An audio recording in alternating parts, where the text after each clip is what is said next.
ngapain untuk berkata? Enggak. Saya hanya ingin lihat saja. Ya. Dan ternyata waktu itu saya diberi pujian oleh Tuhan. Sehingga lagu yang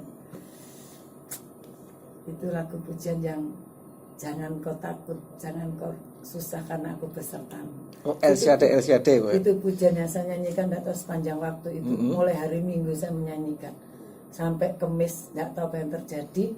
Suami saya kecelakaan itu, dan setelah itu suami saya sudah bingung. Ayo, di sangkal putung. Itu patah ya Bu ya? Patahnya itu memang jelek Pak. Patahnya itu memang tangan atau kaki? Tangan. Memang ada patah yang bagus Bu? Katanya dokter. Kata bagus itu ya, makanya katanya ini patahnya jelek Pak katanya. Artinya patahnya jelek itu remuk jadi. Harus operasi karena jengat loh Pak. Oh iya. Jengat ke Jadi bawah, ada serpian-serpian gitu. Jengat ke bawah, jengat ke atas, tengahnya itu ada lagi tulang yang nyeromot gitu. Itu yang membuat harus operasi. Iya. Suami saya udah bilang, ayo ojo nih sangkal putung aja. Lu kan duit ya. Jadi dia ingat, berpikir tentang biaya. Iya, biaya, tapi wis minta hikmat Tuhan. Waktu itu diberi tunjuk, coba tanya ke salah satu ini ya. Akhirnya betul. Ya puji Tuhan Pak, istilahnya kalau orang itu nggak banyak-banyak hutang. Akhirnya semua teratasi dengan baik. Iya, bisa operasi Bu ya? Bisa operasi. 2 kali Pak. 2 kali operasi? 2 kali. Karena waktu operasi pertama ternyata alergi Pak. Makanya nggak bisa keluar itu suami saya. Alergi, borok Pak. Borok semua itu. Borok akhirnya sampai terakhir itu muncrat darah. Darah tuh keluar terus. Saya masih ingat. Sampai ngeri juga lihatnya, darah tuh keluar. Terus akhirnya langsung malam itu ke Surabaya. Bersama saya Indro Winarto dalam program ngobrolin pengalaman iman. Dan hari ini kita masih berbincang-bincang. Saat ini berbincang dengan Ibu Elizabeth Supriyanti. Nah, ini perbincangan kita sudah makin seru nih. Mulai dari bagaimana berjuang untuk mencukupi kebutuhan sekolah anak-anaknya, berjuang untuk kuliah lagi, berjuang untuk kesembuhan sakit jantungnya, dan berjuang untuk kesembuhan suaminya juga yang jatuh kecelakaan dan patah tangannya. Nah, tapi semua perjuangan-perjuangan itu bisa dimenangkan oleh Ibu Elizabeth Supriyanti. Tentu ini adalah pertolongan Tuhan. Nah, Rocknars mungkin Anda sekarang sedang dalam keadaan berjuang. Mungkin berjuang dalam bidang ekonomi, dalam hal kesehatan, dalam hal karir. Ibu mungkin bisa kasih sumbang saran kepada Rocknars yang mendengarkan program ini yang sedang lagi berjuang ini. Ya, bagi saudara yang saat ini mengalami perjuangan ya mobil dan juga mungkin juga ada koperasinya juga ya. Enggak mobil saja ya. Mobil saja. Yang waktu itu memang cukup ramai, tapi kemudian selain usaha mobil juga usaha bakery. Nah, apakah memang sudah ada pengalaman sebelumnya Ibu? Kalau masalah bakery belum ada pengalaman.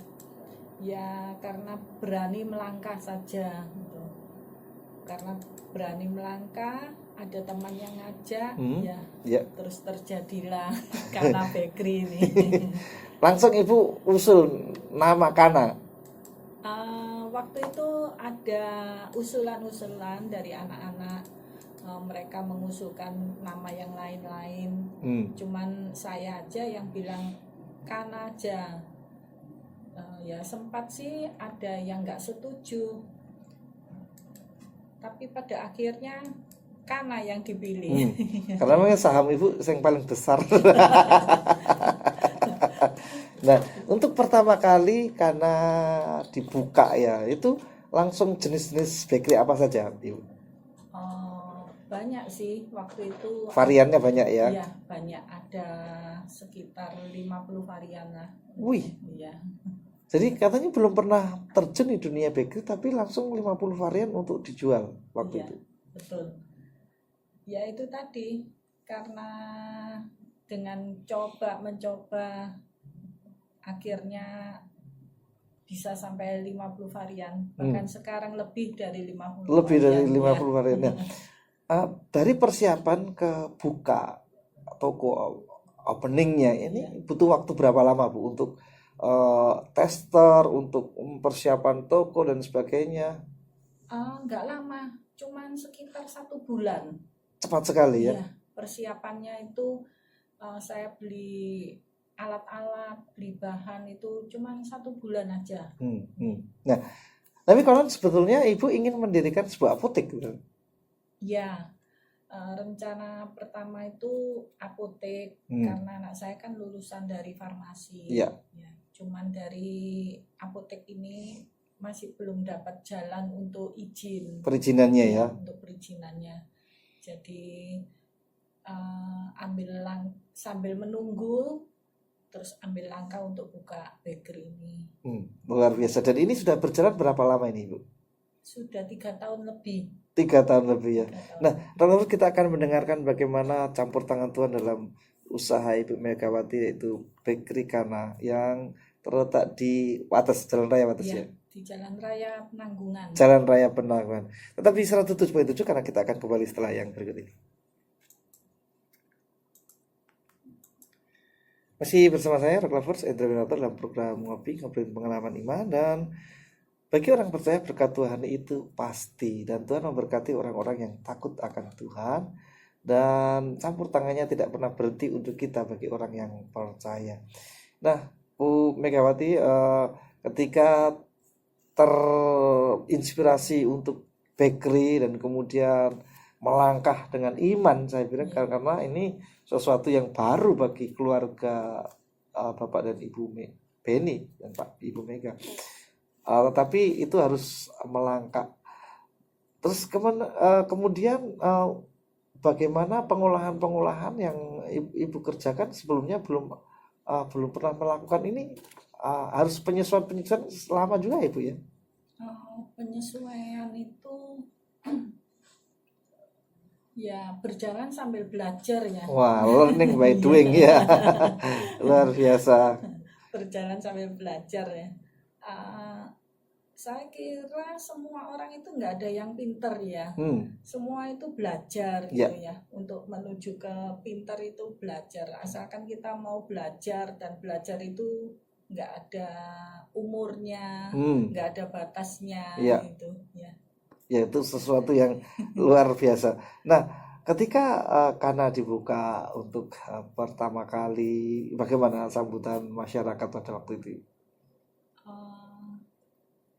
Ya, puji Tuhan, Kana dibuka meskipun berjalan dengan lambat tapi pasti. Ya, semua itu campur tangan Tuhan ya. Amin. Iya, saya kira semua itu kalau nggak Tuhan ikut bekerja di dalamnya itu mustahil ya bagi anak-anaknya itu. Karena kita hanya mengandalkan Tuhan, jadi karena bisa berjalan sampai sekarang ini. Dan sekarang sudah 50 varian Ibu ya? Iya, 50 lebih lah. Ya, itu apa saja itu Bu? Kalau Rock Lovers mungkin ingin mendengar apa sih yang diproduksi Kana, bakery-bakerynya apa jenisnya gitu? Ya, dari bakery, dari kue tar, dari roti tawar gitu. Ada semua. Komplit ya. Komplit. Dari Rock Lovers kalau Anda ingin mencoba, Anda perlu mencoba, Anda bisa di Jalan Penanggungan ya. Ya, dan Anda pasti tidak akan kecewa dengan soal rasa dan kualitas ya, karena sudah berpengalaman dalam 3 tahun ini. Nah, Ibu, tentu di dalam dunia usaha itu pasti ada banyak persaingan. Jadi bagaimana karena ini bisa eksis dengan penampilannya dengan yang tersendiri. Ini bagaimana Ibu merancangnya? Kalau masalah bakerynya itu kan kita banyak varian ya. Kalau masalah persaingan itu saya kira di dalam pelayanan kita lebih di dalam pelayanan itu. Ibu lebih ya, memberikan servis pelayanan yang lebih bagus ya. Dan saya lihat Ibu bisa menjangkau ke pemerintahan juga. Bagaimana ini Ibu bisa ke situ? Ya, kalau dibilang bagaimana ya ke pemerintahan, ya semua itu karena campur tangan Tuhan juga ya. Kita ini yaitu tadi nggak tahu jalannya, tahu-tahu kita ini bisa dengan pemerintah, dengan sekolah-sekolah itu Bisa kerjasama itu bisa ya. kerjasama. Wah, luar biasa. Tentu kalau dengan instansi-instansi itu pesanan dalam jumlah banyak dan juga dalam rapat-rapat itu Iya. sering tuh Iya, ya. sering. Itu luar biasa. Nah, ketika ada kesulitan-kesulitan mesti mungkin satu dan lain hal itu, kalau menghadapi kesulitan-kesulitan bagaimana Ibu? Kesulitan itu pasti ada ya. Ya. Selama dimanapun lah kita dalam bidang apapun pekerjaan itu kesulitan pasti ada. Ya. Kalau menghadapi kesulitan ya kita share sama Pak Beni bagaimana caranya mengubah atau apa itu pasti. Jadi kita juga berdoa, kita juga sharing-sharing. Jadi artinya bahwa setiap kesulitan pasti ada jalan keluarnya ya. Ya, Jadi pasti. dalam dunia usaha kita tidak perlu takut dengan kesulitan-kesulitan, karena disitulah justru Tuhan akan campur tangan di dalam setiap kesulitan.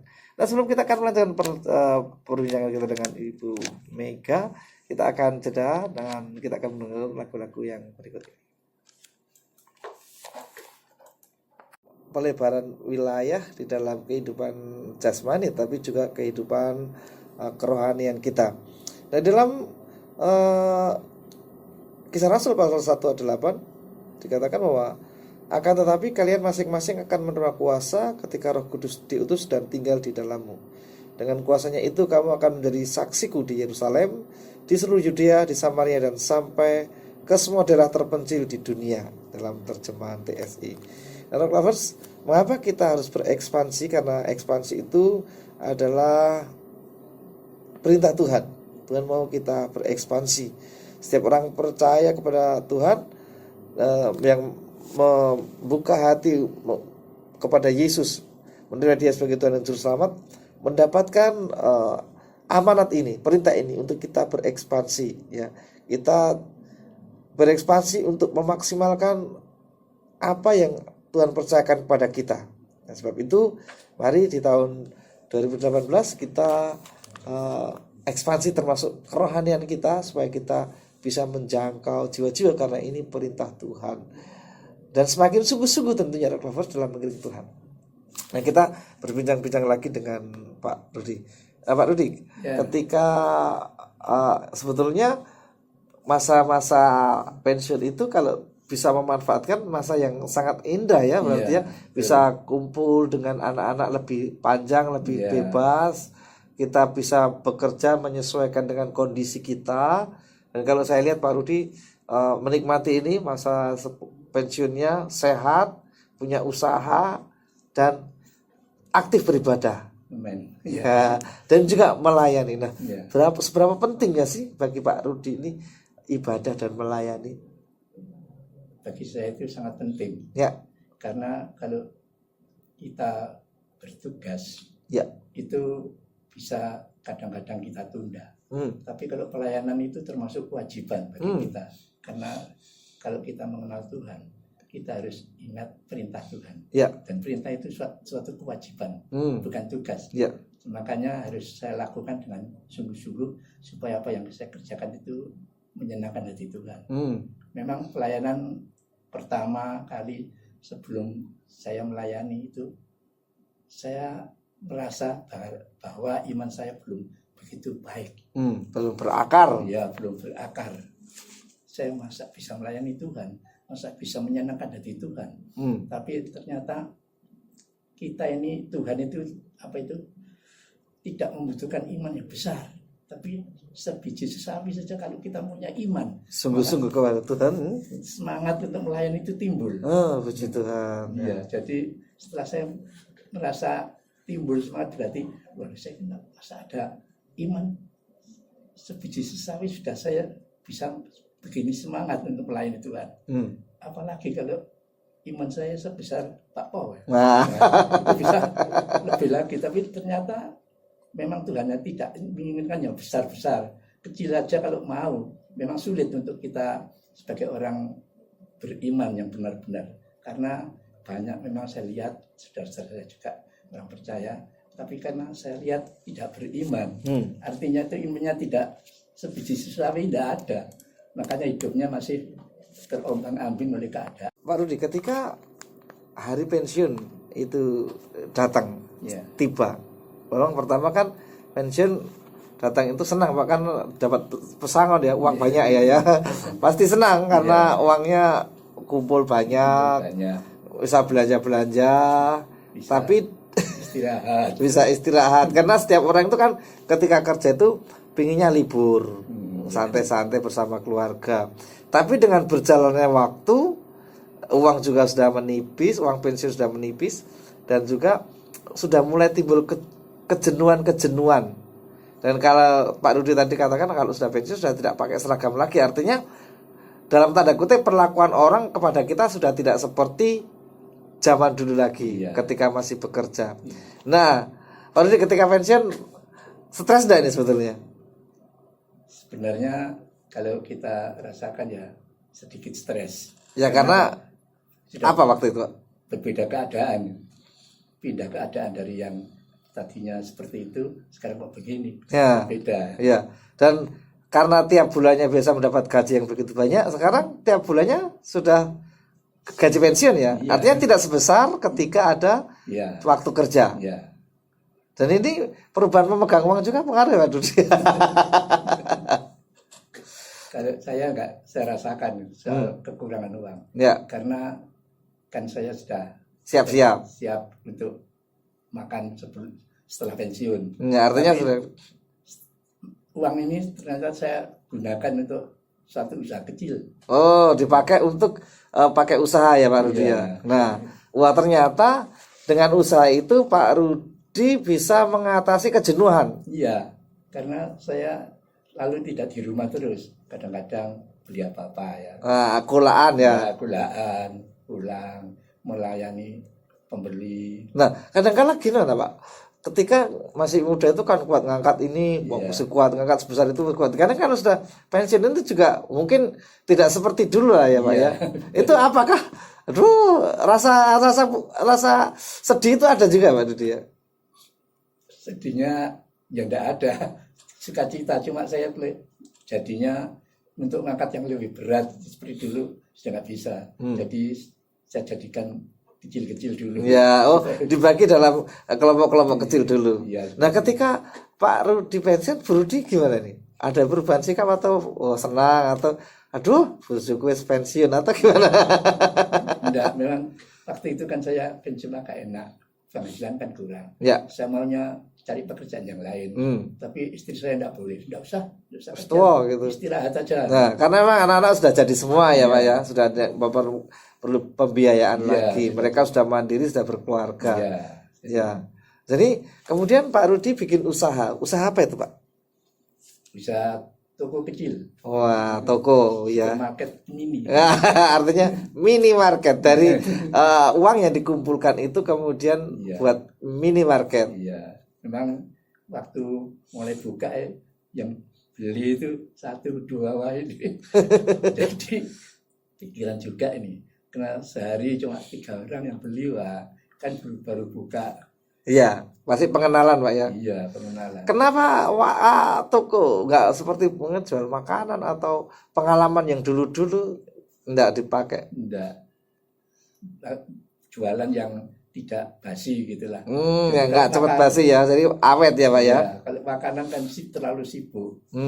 Jadi nggak ada waktu lagi. Kalau jualan yang kering-kering itu kan nanti nunggu kita berharap pada Tuhan saja. Tiap malam doa supaya banyak dikirim pembeli. Luar biasa. Nah, Rudi, saya lihat Pak Rudi dalam keadaan tadi sudah saya katakan sehat. Artinya tidak sakit-sakitan. Ini gimana ini menjaga tetap bukan jaga makan atau jaga pikiran atau olahraga terus atau gimana? Ini rahasia kesehatan di masa pensiun ini Pak Rudi gimana? Kalau untuk orang pensiunan rahasianya hanya pikiran. Ya. Pikiran dan hati bisa diatur. Kalau pikirannya terlalu masih memikirkan hal-hal yang duniawi, yang ketagihan, saya rasa tidak bisa tetap sehat, mudah kena penyakit. Karena misalnya yang dunia yang dagang itu yang bagaimana itu Pak Rudi? Ya masih suka kesenangan, biasanya dulu kan saya senang nonton film, waktu kerja, sampai saya kena semprot pendeta saya. Nonton film tidak bisa, tapi ke gereja kok kelihatannya halus. Nah itu, tapi saya waktu itu memang iman saya belum kuat. Belum sungguh-sungguh ya. Ya belum sungguh-sungguh, sehingga saya masih menuruti ketergikan saya, menuruti kesenangan. Nah setelah pensiun itu langsung dipangkas gitu Pak? Iya itu. Nggak lihat lagi? Belum sampai pensiun saya sudah berhenti? Iya sudah ngerti saya. Atau memang karena bioskopnya tutup Pak? Waktu itu kan belum tutup, kalau sekarang kan tidak ada. Nah sekarang lebih bagus lagi Pak di Iya. mall. Nah artinya kalau pola makan memang Pak Rudi jaga? Kalau pola makan yang ya setengah saya jaga, setengah enggak. Oh gitu ya. Saya dilarang makan yang sekarang kan tidak boleh makan jeroan atau apa Ya. Ini saya masih makan. Ya. Kadang-kadang nyonya saya itu marah-marah kalau saya makanan yang berbahaya untuk kesehatan. Tapi saya batasi juga. Ya. Kalau olahraga? Kalau olahraga jalan-jalan. Jalan-jalan Jalan sehat. bersama ibu. Enggak, sama anak-anak. Nah, Reklamers ternyata ada trik-trik yang dipakai Pak Rudi untuk menjaga supaya tetap sehat bukan? Yang pertama mengisi waktu dengan mempunyai usaha kecil-kecilan. Ini membuat Pak Rudi bergerak dan kemudian berpikir secara fresh sehingga tidak pikun. Karena punya usaha ya, harus memikirkan jualan, kemudian cari dagangan dan sebagainya. Itu membuat senang. Yang kedua memelihara pola hidup, ya. Termasuk sekarang tidak begadang malam-malam ya Pak Rudi ya. Iya, Makan teratur, kemudian olahraga juga sempatkan. Tapi juga untuk menjaga hati Pak Rudi juga terlibat di dalam pelayanan dan betul, ibadah. ya. Nah, Reklamers, kita akan lanjutkan perbincangan kita dengan Pak Rudi tetap di 107.7. Kita akan kembali setelah yang berikut ini. Sama saya Indra Winarto dalam program ngobrolin pengalaman iman, dan hari ini saya bersama Bapak Rudi Prasetyo ya Pak ya. Ya. Dan Pak Rudi terima kasih sudah hadir di studio. Dan kalau tadi kita berbincang-bincang, saya membacakan sebuah perenungan mengenai ketakutan. Iya. Nah, ada beberapa orang ini yang takut kalau pensiun.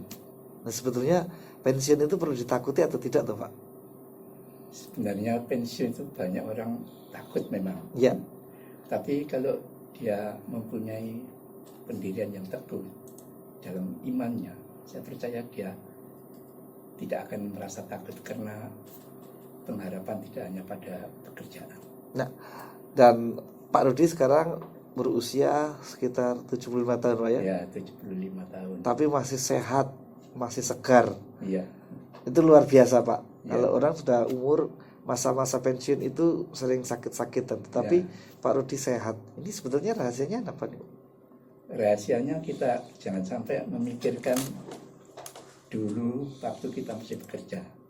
Kalau kita memikirkan dulu kita masih bekerja, memang kadang-kadang kita merasa susah, merasa tersendiri, merasa jauh dari teman-teman, dan merasa kekurangan apa yang harus kita miliki. Tapi kalau kita melupakan itu semuanya, kita beralih lagi pikiran kita kepada apa yang kita ikuti, yaitu kita kan sudah beragama, kita harus ingat pada Tuhan kita saja. Nah, sebelum Bapak Rudi itu menginjak usia-usia pensiun, apakah memang Pak Rudi sebelumnya itu menyiapkan dulu, nanti kalau saya pensiun saya akan begini atau begitu, atau justru dulu sebentar lagi pensiun? Gimana Pak Rudi kerjakan waktu itu? Untuk persiapan memang enggak ada. Karena saya ini kan kerjanya dalam waktu singkat, artinya terlambat saya masuk bekerja itu. Jadi pengalaman kerja itu cuma sedikit. Jadi mempersiapkan diri itu ya sebelumnya memang saya sebelum pensiun saya sudah berhemat untuk apa yang harus kita perlukan di masa depan. Jadi memang Pak Rudi mempersiapkan seandainya nanti pensiun sudah ada persediaan begitu ya Pak Rudi. Nah, apakah memang pada waktu itu ada beberapa teman Pak Rudi yang menghadapi masa-masa pensiun juga ya? Iya, banyak. Banyak ya. Dan apa yang menjadi perbincangan teman-teman Pak Rudi sebentar lagi pensiun? Apakah ada nada keluhan atau menyambut dengan senang, wah bentar lagi pensiun sampai bebas kerja ini, atau gimana Pak? Banyak yang merasa sebenarnya berat. Setelah pensiun juga teman-teman sama-sama pensiun datang pada saya. Pergi kegiatannya apa? Masih belum ada pensiun, Pak. Anu aja Pak Rudi, datang ke pasar burung, nanti dengarkan burung-burung seneng, terhibur. Nanti tidak susah lagi. Saya diam aja karena saya kok pasar burung apa sih maksudnya gitu. Jadi mungkin salah satu hal untuk mengisi waktu kira-kira Pak Rudi. Iya, maksudnya begitu. Tapi saya tidak pernah melakukan itu. Ya, karena memang masa pensiun itu sebetulnya di mana kita sudah tidak ada fasilitas lagi dari kantor ya Pak Yurdi. Iya. Fasilitas diputus semua, termasuk kehormatan, kedudukan, jabatan, dan kita semua. Dan kita tinggal di rumah. Apa memang ada perasaan, aduh saya sudah tidak seperti dulu lagi, saya kok nggak orang-orang nggak seperti dulu lagi terhadap saya, apa ada perasaan seperti itu saudara Pak Rudi? Pertama-tama memang ada, ya. Karena dulu kan setiap kita kemana gitu kan lain dengan kalau sudah pensiun. Karena kita kan tidak beruniform, tidak berseragam lagi. Oh iya, jadi bisa dimengerti lah, karena sudah tidak memiliki sesuatu pegangan seperti dulu lagi. Nah, bagaimana Pak Rudi bisa mengatasi kesepian dan tetap sehat, tetap bugar di masa-masa pensiun? Nah, jangan dijawab dulu Pak Rudi. Dr. Lovers, kita akan mendengarkan bagaimana sih rahasianya Pak Rudi mengatasi ketakutan di masa-masa sepuh, masa-masa pensiun, tetap sehat, tetap bugar, tetap sukacita. Tapi 107.7 kita akan kembali setelah yang berikut ini. Leren dulu. Enggak leren ini. Lah, minum dulu, nanti biar omongannya ketaan. Minum dulu. Nah ini kita serius. kita tegang.